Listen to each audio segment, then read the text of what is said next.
Well, the 19th century was a transformative period in education. That's when we started getting public schools. So who went to school before the 19th century? Well, not a lot of people. Only about 10% of Americans were literate. Most people either couldn't read or write or do both. And that's because education was expensive and most of it was private. You know, you had some religious instruction, but that was about it. So who was pushing for public education? Well, a lot of different folks, but we're going to focus on two today. One is a guy named Horace Mann.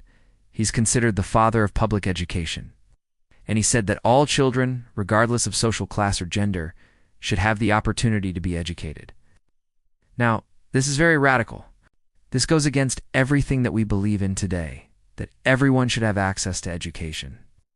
But in the 1800s, this was a very big deal. Another group pushing for education reform were the advocates of industrialization. They're like, we need an educated workforce. We need people who can read and write and do math so they can keep our factories running. Now, these two groups, the folks like Horace Mann and the industrialists, they had very different visions for what education should be. They both agreed that there should be some kind of public education. Now, prior to the 19th century, only about 20% of girls went to school. Now, it was very expensive, and most schools were full-day, full-year programs. Not good for little ladies. But with the rise of public schools, more and more girls are going to start attending. Same thing with immigrants. It's like 75% of immigrants in the U.S. were illiterate. Again, that S because they couldn't afford to go to school, or it was unavailable to them back home.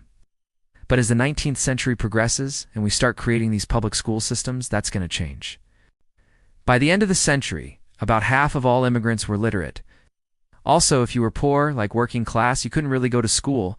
A lot of kids had to work in factories or mills or mines just to put food on the table.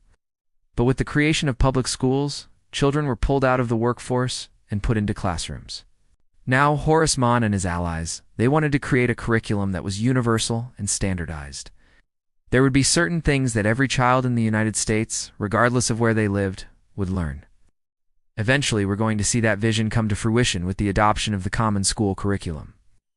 In terms of the legacy of this era, well, by the end of the 19th century, it had gone from about 10% literacy to about 60% literacy.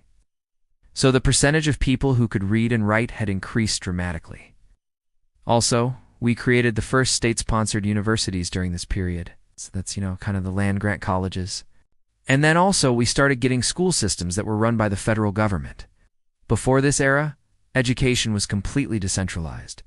It was up to the states and localities. After this era, you started getting these standardized curricula, and that's having an influence on education that continues to this day.